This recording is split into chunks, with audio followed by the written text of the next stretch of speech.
ሰላም ሰላም ሰላም ውድን የተከበራችሁ የኔ እንቁ ፋሚሊዎች እንዴት አመሻችሁ? ደህና ናችሁ ወይ? አላችሁልኝ ወይ? እኔ ያለሁላችሁ እግዚአብሔር ይመስገን። ያው እንግዲህ ዛሬ ከመሸ በኋላ መጥቻለሁ ማለት ነው። ከመሸ በኋላ የመጣሁበት ደግሞ አንድ ሀሳብ አለኝ።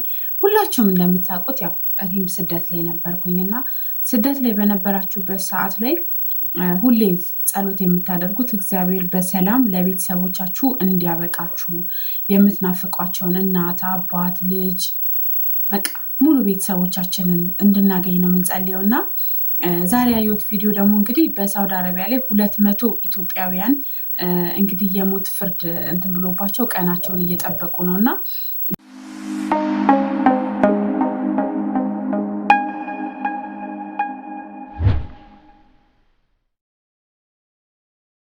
ድምፅ እንሁናቸው የሚል በየቲክቶክ ላይ ተፖስቶ አየሁኝ ማለት ነው። እና በጣም ግን የሚገርመው ኮሜንታተሮች በጣም ማለት ነው ማርያምን እኔ አንዳንድ ኮሜንታተሮች ግን እንዴት ነው የምታስቡት? በእመቤቴ ጌታን ሰው የሰው ሀገር በተለይ ሰው ሀገር ያላችሁ ሰዎች የሰው ሀገር ኖራችሁ አይደለም የ200 ልጅ እናት እንባ ማለት ቀልድ አይደለም። በእርግጥ እነዚህ 200 ሰዎች የተከሰሱበትን ክስ እኛ አናውቀውም። ምንም አይነት ወንጀል ሰርተውም ሊሆን ይችላል። ግን ወንጀል ሰርተው ብቻ ሳይሆን ስደት ላይ ሆነ እናውቀዋለን። ስንቱ ያለ ወንጀሉ ያለ ኃጢአቱ እንደሚቀጣ፣ የስንቱ ህይወት እንደሚያልፍ፣ የስንቱ ሬሳ ለቤተሰብ እንደሚገባ እናውቀዋለን። ግን እግዚአብሔር ረድቶን ደግሞ በሰላም ለሀገራችን ምን በቃ ብዙዎች አለን። እግዚአብሔር ይመስገን። ግን እንደዚህ ሆኖ ለሚፖስቱ ሰዎች ጋይስ ምን አይነት ኮመንት ነው የምጽፉት? በእመቤቴ ኧረ ምን አይነት ኮመንት ነው የምጽፉት? እና እባካችሁ ከቻላችሁ እንደ ድምፅ እሺ አንሁን በሉ። በቃ ድምፅ መሆን የማትፈልጉ ሰዎች ድምፅ አትሁኑ። እኛ ድምፅ ስለሆንናቸው እኮ ሊፈቱ አይችሉም። ግን በቃ የተቻለንን ደግሞ ሰው የተቻለውን ነገር ነው ሊያደርግ የሚችለው። ምክንያቱም ሰው እናውቀዋለን፣ ስደት ላይ ያለውን ቅጣት እናውቀዋለን። ማንኛውም ሰው ለስራው የሚቀጣውን ቅጣት እናውቀዋለን። ያ ቅጣት ሀገራችን ላይ ቢመጣ ኖሮ ሀገራችን ላይ ወንጀል አይበዛም፣ ሀገራችን ላይ የሚሞት ሰው አይበዛም፣ ሀገራችን ላይ ዘራፊ አይበዛም፣ ብዙ ነገር ሀገራችን ላይ አይበዛም። ግን ሀገራችን ላይ የሌለ ፍርድ ሌላ ሀገር ተፈርዶ ሊያውም ዜጎቻችን ላይ ስናይ ኮመንት ምን አይነት ኮመንት ነው የምጽፉት? በእመቤቴ ኧረ ተው በእናታችሁ። ሰሞኑን እች ልጅ ማነች ሞተች ተባለ። ኮመንት መጥፎ ኮመንት። አሁን ቅድም ድጋሚ ያየውኝ እሷ ጋር ሆኜ ነው የምጸልይላችሁ ብላ ማነች እሸቱ የተናገራት ሴት ጻፈች መልካም መንገድ። ኧረ ተው ወዴት እንዴት ነው ግን የምናስበው ጋይስ? ኧረ በእመቤቴ ተው። ምን ጉድ ናችሁ? እንደ አይነት ኮመንት የምጽፉት ብዙ ጊዜ ስደት ላይ ያላችሁ ሰዎች ናችሁ። የስደትን ክፋት እያወቃችሁ ስደት ላይ እኮ ከ100% ቢያንስ 75%ቱ ተጎሳቅሎ የሚኖር ሰው ነው ያለው። ተጎድቶ የሚኖር አልቅሶ የሚኖር ሰው ጠዋት ማታ በጸሎት ፈጣሪ ወይ የሀገሬን መሬት በሰላም የሀገሬን ንፋስ ላግኝ ቤተሰቦችን ላግኝ ብሎ እየጸለየ የሚኖር ሰው ባለበት ሰዓት ላይ ምን አይነት ኮመንት ነው? እንዴት አይነት አይምሮ ነው ግን ያላችሁ? በእመቤቴ እንጂ ኧረ ተው ጋይስ እናስብ።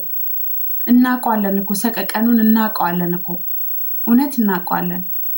እድለኛ ሰው እግዚአብሔር የወደደው ሰው ነው በሰላም ለሀገሩ የሚበቃው እንጂ ስንቶቹ ባልሰሩት ወንጀል ባላጠፉት አይደል እንዴ በመዳን ቤት የሚሰቃዩት? በዚህ ሰዓት ስንት እያለቀሰ የሚኖር ሰው እኮ አለ ስደት ላይ። የደላችሁ ሰዎች ናችሁ፣ ተመችቷችሁ የምትኖሩ ሰዎች ናችሁ እንደ አይነት ኮመንት የምትጽፉት። ተው እውነት ተው። የሰው ሀገር የሰው ነው። እነዚህ 200 ኢትዮጵያውያን እንግዲህ እነሱ እኔ አሁን ላችሁ የምፈልገው ወንጀለኞች ናቸው አይደለም፣ እሱ የራሳቸው ስራቸው ሊያስጠይቃቸው ይችላል። ያለ ወንጀሉ የሚጠየቅ ይኖራል። ግን እንደ ሰው ስታስቡት እዚህ ጋር ኑሮ ይሆነኛል፣ የቤተሰቦቼን ላይፍ ቀይራለሁ፣ የራሴን ላይፍ ቀይራለሁ፣ ነገ ሌላ ቀን ነው ብሎ አስቦ በህጋዊ መንገድ ሳይሆን በባህር የሚወጣ ሰው ብዛቱ ነገ እቺ ቀን አልፋ ነገ ሌላ ቀን ይመጣል ብሎ በማሰብ ማለት ነው። ሳያስበው ደግሞ በሰው ሀገር ወጥቶ አስባችሁታል? ሬሳ ለቤተሰብ እናት ልጅህን ተቀበይ፣ አባት ልጅህን ተቀበል ተብሎ ለቤተሰብ መርዶ ሲወራ በጣም ይከብዳል። እና ለሟቾቹ አይደለም እንደ አይነት ኮመንት የምጽፉ ሰዎች ለሟቾቹ ሳይሆን ለቤተሰብ አስቡ። እዚህ ጋር ሀዘን ለሚወርሰው ቤተሰብ አስቡ። ነገ የኔስ ቤተሰብ ቢሆን ጤነኛ ሆነሽ ስትገቢ የሚደሰት ቤተሰብ ሬሳሽ ሲገባ ምን ያህል እንደሚያዝን ማሰብ መቻል አለባችሁ። እውነት ኧረ ተው ከመጻፋችሁ መጻፍ ቻልን ብለን ዝም ብለን ኮሜንት አንጻፍ። ለምትጽፉት ኮሜንት አስቡ። በየዩቲዩብ ፌስቡክ ቲክቶክ ሁሉ ኮሜንት እንዲህ አይነት ኔጌቲቭ የሆኑ ኮሜንቶች ስትጽፉ አስቡ። መጻፍ ቻልን ብለን ዝም ብለን መጻፍ የለብንም። ሁሉም ቤተሰብ ያልተማረ አይደለም። ማንበብ የሚችል ቤተሰብ አለ፣ እህት አለ፣ ወንድም አለ። ለዛ ሰው ቁስል አትጣሉ። ወደ ሚዲያ የሚመጣ ሰው አንዳንድ ሰው ኔጌቲቭ ነገር አለ ብሎ አያስብም። ፖዚቲቭን ብቻ አስቦ ሲመጣ የእናንተ ኔጌቲቭ ኮሜንት ግን ይጎዳዋል። ብዙዎቹ ራሳቸውን እስከ ማጥፋት የሚደርሱት በኮሜንት ነው። ኧረ እባካችሁ ተጠንቀቁ፣ እውነት ተጠንቀቁ። ነግበን የሚባል ነገር አለ። ነገበን ይበሉ። እግዚአብሔር በሰላም ለሀገራችሁ መብቃት አለመብቃታችሁን የሚያውቀው ፈጣሪ ነው። ዛሬ ስለደላሽ አይደለም። ዛሬ ተመችቶሽ ኖረሽ ሊሆን ይችላል፣ ተመችቶ ኖረ ሊሆን ይችላል። በተለይ እንዲህ አይነት ኮሜንት የምጽፉት ደግሞ ሴቶች ናችሁ። ሴቶች መልካም መንገድ አያቴን ቻው በይልኝ እንዲህ በይልኝ። ኧረ ተው። ነገ የሚገጥምሽን አታውቂውም። ስደት ላይ ሆነን እኮ እናውቀዋለን ሰቀቀኑን። ከመዳን ቤት ልጆች እንኳን እነ ሙኒት እነ መሲ አስመለጧቸው ሲባል ሲያመልጡ እንኳን ያለንን ደስታ እናውቀዋለን። ከዛ ከሰቀቀን መውጣታቸውን የምንወደው ስደት ላይ ያለች ማንኛውም ሴት የሚሆን ወንድ መጎዳቱን አንወድም። ግን አንዳንድ ሰው ሴጣን አሳስቶት እኔ እንዲህ ላረግ ነው እንዲህ ልሆን ነው ብሎ ሲፖስት ለዛ ሰው ለምንድን ነው ጎሽ በል በርታ እንደማለት እኮ ነው። መልካም መንገድ አያቴን ሰላም በልልኝ፣ አክስቴን ሰላም፣ ያንቺ የሞተ አያትሽ የሞተች አክስትሽን ሰላም በልልኝ፣ ሂድ በቃ ማለት ሂድ አላችሁት እኮ። እና እባካችሁ ከቻላችሁ ከማይሆኑ ኮመንቶች እራሳችሁን ሰትሩ። እውነት ስደትን ያየ ሰው ነው የሚያውቀው። እመቤቴን የምሬን ነው፣ ያየ ሰው ነው የሚያውቀው። ከስንት አይነት ሰቀቀን አልፈን እንደወጣን ሄዶ ያየ ሰው ነው የሚያውቀው። እና እባካችሁ ከኔጌቲቭ ኮመንቶች እራሳችሁን ቆጥቡ። እነዚህን 200 ልጆች ደግሞ እግዚአብሔር እንግዲህ እኔ እውነት ወንጀለኞች ናቸው አይደሉም ልል ፈልጌ አይደለም። በቃ እኔ በማላውቀው መግባት አልፈልግም። ግን እግዚአብሔር በቃ ከዚህ የፈለገን ቢሆን ሀገራችንን ቢሆን እኮ ሰው ህፃን ልጅ ደፍሮ እንኳን የሆነ ነገር አርግቶ እንኳን የሞት ፍርድ የለም እኮ ሀገራችን አለ እንዴ? የለም እኮ አልተለመደም። ገብቷቸዋል። ጥፋታቸው እንደ ጥፋታቸው ሊቀጡ ይችላሉ። ግን ደግሞ ለቤተሰብ ሰቀቀን ነው።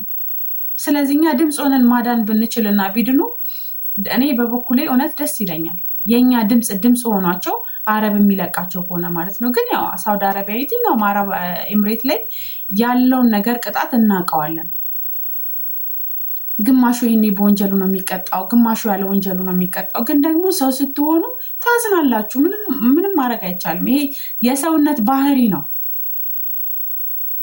ያጠፋ ይኖራል፣ ያላጠፋ ይኖራል። ካጠፋ ጋር ተቀላቅሎ የሚቀጣ ይኖራል። ስንት ያለ ጥፋቱ ስደት ላይ ህይወቱ አልፋ ሬሳ ለቤተሰብ የሚገባለ ስንቱ እዛው ወጥቶ ቀርቶ ይኸው ሰሞኑን የሀቢባ ላይቭ ላይ ሙሉ የጠፉ ሬሶች፣ የተቀበሩ ሬሶች የሚወራው ሁሉ ወሬ ማለት ነው። እግዚአብሔር ሁላችሁንም ከዛ ነገር ይጠብቃችሁ፣ በሰላም ለሀገራችሁ ያብቃችሁ። እውነት እነዚህ 200 ልጆችም እንግዲህ ቤተሰብ በምን አይነት ሰቀቀን እንደሚኖር እግዚአብሔር ነው የሚያውቀውና ነፃ ያወጣቸው። በቃ እውነት ነፃ ያወጣቸው። ሌላ ምንም አይደለም። ሰው ሆነን መፍረድ አንችልም። እኔ ጥፋት ሳላቅ ሰው ላይ መፍረድ አልችልም። ምክንያቱም ነገ እኔ ምን እንደሚደርስብኝ አላውቀውም። በተለይ ስደት ላይ ስትሆኑ ደግሞ ምንም ሳትበድሏት ምንም ሳትሰሯት ልጄን እንዲያረገች እንደዚህ ብላ መዳም ወስዳ ፍርድ የምታሰጥ ስንት መዳም አለች። ትንሽዬ ምክንያት እዛ ሰው ላይ ከተገኘ በዛ ምክንያት ብዙ መቀመቅ ውስጥ ይገባል። ስለዚህ እግዚአብሔር ከክፉ ነገር ሁሉ ይጠብቃችሁ። በተለይ ስደት ላይ ያላችሁ እህት ወንድሞቼ እግዚአብሔር ይጠብቃችሁ። ብቻ ግን በተቻላችሁ አቅም መጥፎ ኮሜንቶችን አትጻፉ እባካችሁ። ካልቻላችሁ ዝም በሉ። በቃ ጥሩ ነገር መጻፍ ካልቻላችሁ እለፉ። ለነሱ አይደለም ግን ለቤተሰብ የሚያነብ ቤተሰብ ምን ይሰማዋል ብላችሁ አስቡ። እና ይልላችሁ ነው። እወዳችኋለሁ።